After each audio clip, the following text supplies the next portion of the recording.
लेकिन आज हम आपको बताएंगे कि ओमिक्रॉन आपका दुश्मन नहीं बल्कि आपका दोस्त है। अमेरिका में हुई एक स्टडी में पता चला है कि ओमिक्रॉन वेरिएंट कोरोना की एक ऐसी नेचुरल वैक्सीन है जो इस साल के अंत तक इस महामारी को समाप्त कर सकती है।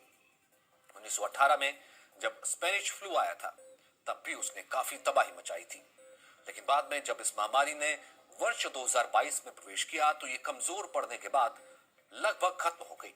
तो क्या 100 साल बाद वर्ष 2022 में भी कोरोना का स्पेनिश फ्लू जैसा ही हाल होगा? अमेरिका की येल यूनिवर्सिटी में हुई रिसर्च के मुताबिक डेल्टा वेरिएंट की तुलना में अपना स्वभाव बदलता रहता है और कई बार ये म्यूटेशन वायरस को कमजोर बना देते हैं और कई बार उसे पहले के मुकाबले खतरनाक बना देते हैं। वर्ष 2020 और 2021 में कोरोना वायरस में जितने भी म्यूटेशन हुए उन्होंने इस वायरस को इंसानों के लिए खतरनाक बना दिया, लेकिन ओमिक्रॉन इस वायरस को खत्म कर सकता है। कैसे? अब वो समझिए। ये बात तो आपको पता ही है कि ओमिक्रॉन डेल्टा वेरिएंट की तुलना में तेजी से फैलता है, लेकिन अमेरिका में हुई स्टडी कहती है कि इसके संक्रमण फैलने की यही रफ्तार इस महामारी को खत्म करने में मददगार साबित होगी। ओमिक्रॉन जितनी तेजी से फैलेगा उतनी ही तेजी से यह कोरोना के डेल्टा वेरिएंट को रिप्लेस कर देगा, जो इसके मुकाबले ज्यादा खतरनाक है। दूसरी बात, ओमिक्रॉन ज्यादा संक्रामक जरूर है, लेकिन ज्यादातर मामलों में इसमें मरीज को अस्पताल में भर्ती होकर इलाज कराने की जरूरत नहीं पड़ती, बल्कि जैसे सामान्य सर्दी जुकाम 4-5 दिन में चला जाता है, वैसे ही इसके लक्षण भी 4-5 दिन में चले जाते हैं।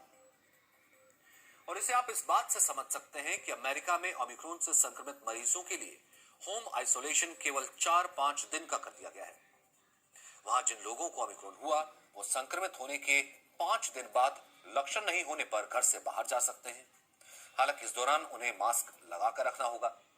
सबसे महत्वपूर्ण बात यह कि ये वेरिएंट एक नेचुरल वैक्सीन का भी काम कर रहा है। ब्रिटेन में जो लोग ओमिक्रॉन से ठीक हो चुके हैं उनमें हाई लेवल की एंटीबॉडीज मिली है।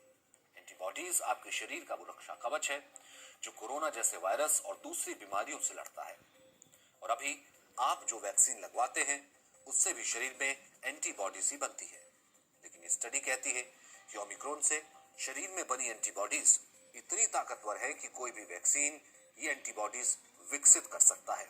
और शायद यही वजह है कि अब अमेरिका और ब्रिटेन जैसे देशों में कोरोना के मामले बढ़ने पर भी इसे गंभीर नहीं माना जा रहा है।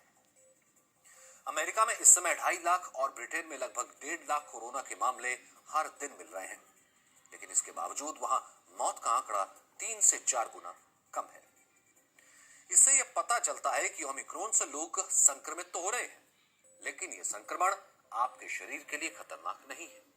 और अब तक इस वेरिएंट में हॉस्पिटलाइजेशन के जो आंकड़े मिले हैं वो यही बताते हैं कि डेल्टा वेरिएंट में हर 100 में 30 मरीजों को संक्रमण होने के 3 से 4 दिन के भीतर अस्पताल में भर्ती होना पड़ा, लेकिन ओमिक्रॉन में आंकड़ा हर 100 में से 10 से 13 मरीजों का है और इन 13 मरीजों में भी 50% मरीजों को ऑक्सीजन की जरूरत नहीं पड़ी।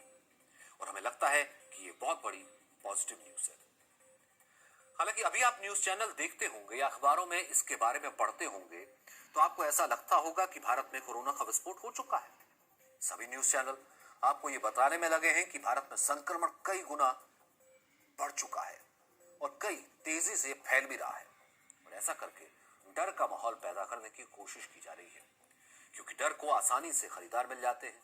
लेकिन आज हम आपको लगे हाथ इन बढ़े हुए मामलों का भी गणित बता देते हैं।